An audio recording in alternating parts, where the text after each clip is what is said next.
The altar is drenched. Not sprinkled. Drenched. 4 large jars of water poured over the sacrifice. Then 4 more. Then 4 more again. 12 jars total. The wood is soaked. The bull is soaked. The stones are soaked. Water fills the trench around the altar until it overflows. It's noon, and 450 prophets of Baal have been screaming, cutting themselves, and dancing around their altar for 6 hours. Nothing happened. Now one man, one prophet of the God of Israel, stands calmly beside an altar so what it couldn't possibly burn. And he's about to call down fire from heaven. This is Elijah lore, the story of the showdown on Mount Carmel, and the day God answered with flames.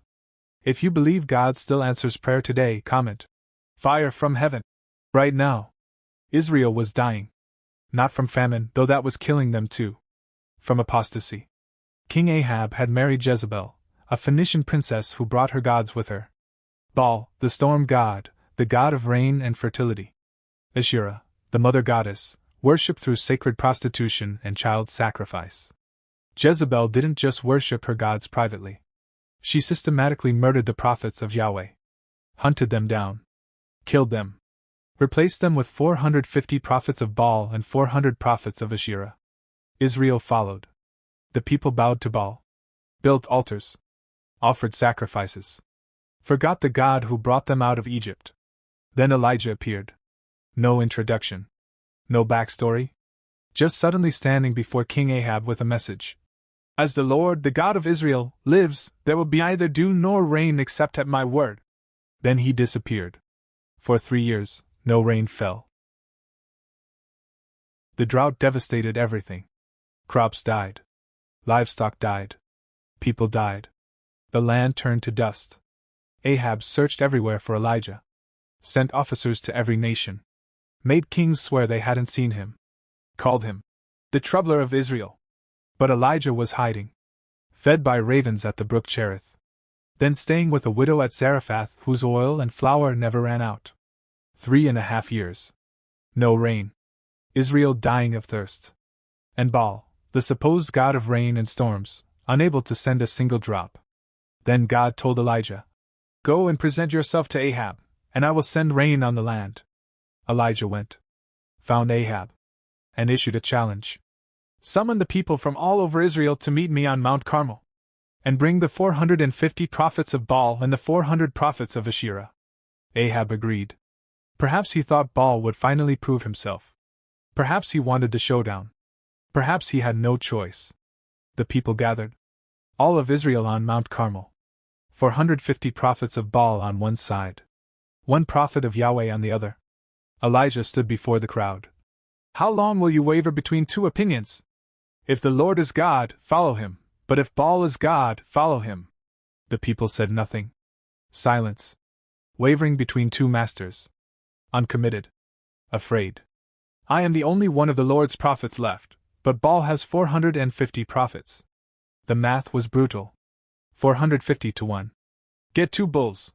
Let Baal's prophets choose one, cut it into pieces and put it on wood but not set fire to it. I will prepare the other bull. Then you call on your God, and I will call on the Lord. The God who answers by fire, he is God." The people agreed. "What you say is good. Subscribe now, you need to see what happens next." The terms were set. 2 altars. 2 sacrifices. No human fire. Whichever God sent fire from heaven would prove himself the true God. Elijah gave Baal's prophets first chance. "Choose one of the bulls and prepare it first, since there are so many of you. Call on the name of your God, but do not light the fire." They prepared their bull.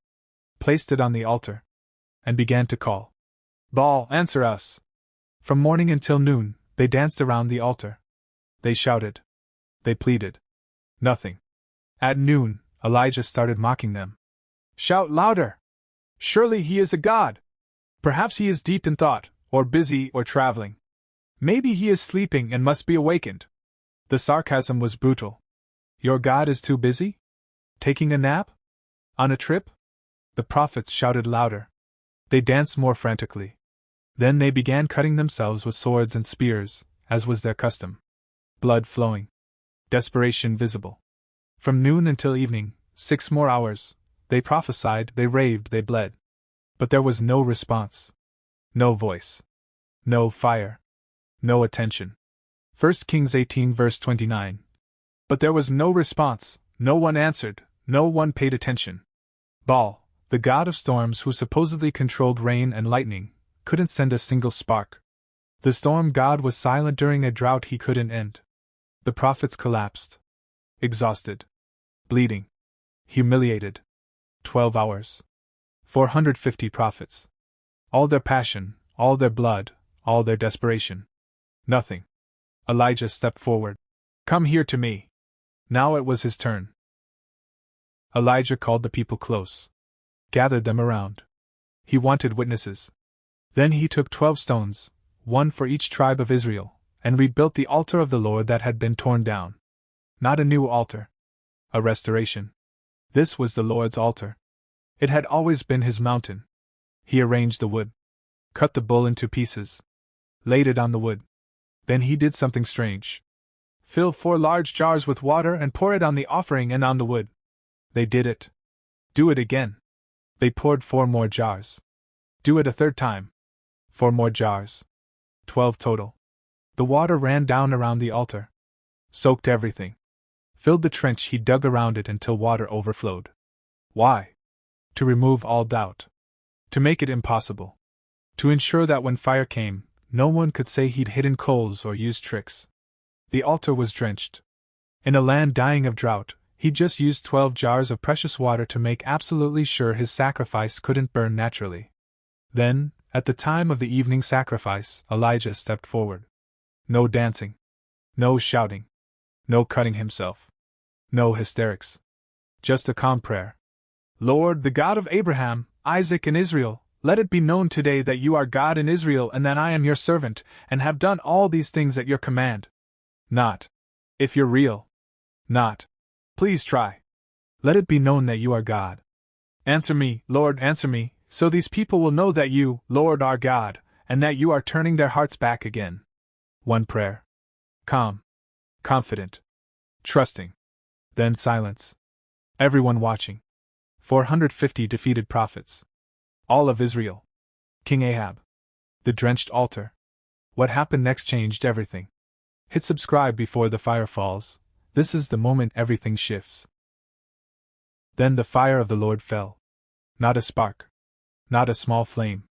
Fire. It consumed the sacrifice. Consumed the wood. Consumed the stones. Consumed the soil. Licked up the water in the trench. Everything. Gone. In an instant. Fire so intense it burned stone. So powerful it evaporated 12 jars of water. So complete nothing remained but scorched earth. The contrast was devastating. Baal's prophets, 12 hours, 450 men, cutting themselves, screaming, dancing, nothing.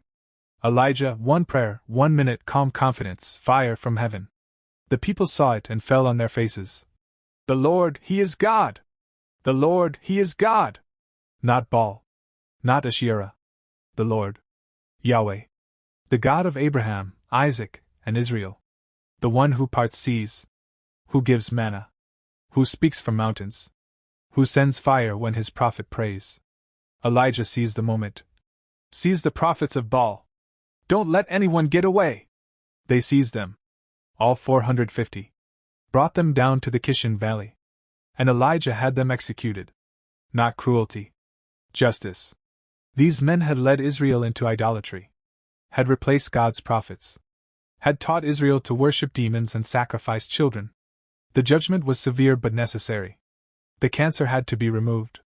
Then Elijah told Ahab, Go eat and drink, for there is the sound of a heavy rain. The drought was ending. God had answered. Israel had seen. Fire had fallen.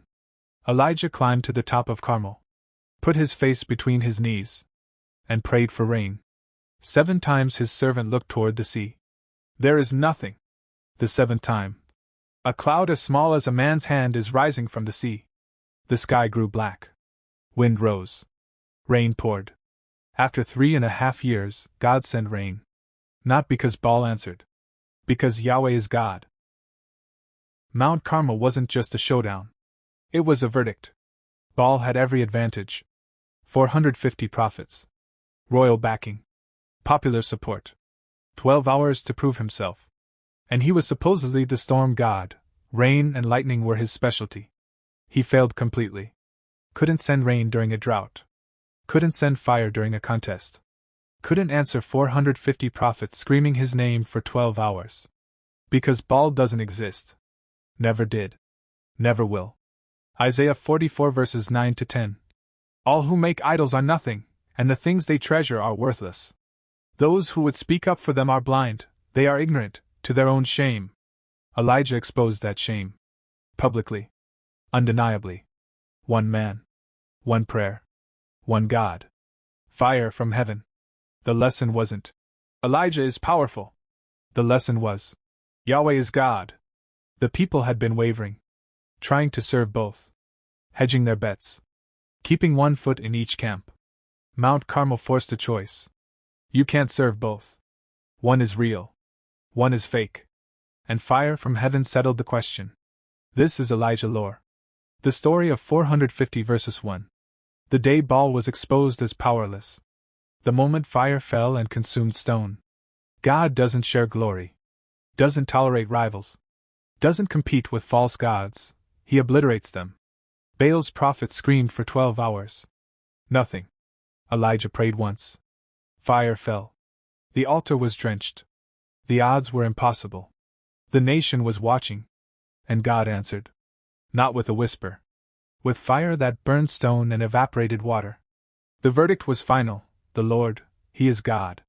James 5 verses 17 to 18. Elijah was a human being, even as we are. He prayed earnestly that it would not rain, and it did not rain for 3.5 years. Again he prayed, and the heavens gave rain. He was human. Like us. But he prayed to a God who answers. The same God who sent fire on Mount Carmel still hears prayer today. Still moves mountains. Still proves himself real. The question isn't whether God can answer. Mount Carmel proved that. The question is, will we stop wavering and choose Him? If you're done wavering between two opinions, comment. The Lord is God. Right now.